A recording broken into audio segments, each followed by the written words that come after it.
सगळे प्रश्न आज आपासून देशासमोर उभे असताना आमच्याकडे काय चालू आहे, आमची सत्ता टिकावी म्हणून आम्ही करोडो रुपये टाकायला तयार आहोत. आम्हाला खासदार फोडायचे, आमदार फोडायचे, नगरसेवक फोडायचे. तुमच्या मताला किंमत काय? शून्य. कोण तुम्ही, कोण नाही. रांगेत उभा राहा, मेंढरासारखे मतदान करा, मोकळे व्हा.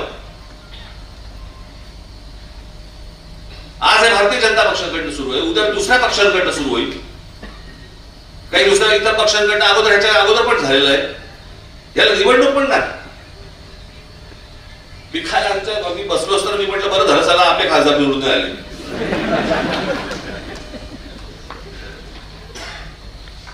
पण या पळवापळवीच्या राजकारणामध्ये आपण मूलभूत गोष्टी आपण विसरून जातो आहोत. आपण महाराष्ट्राचं अस्तित्व विसरून जातो आहोत, महाराष्ट्राचा स्वाभिमान विसरून जातो आहोत, महाराष्ट्राची परंपरा विसरून जातो आहोत, देशाची परंपरा विसरून जातो आहोत. आणि चौबाजूने आम्ही काय बघतोय, आज या सगळ्या गोष्टी विकल्या जात आहेत.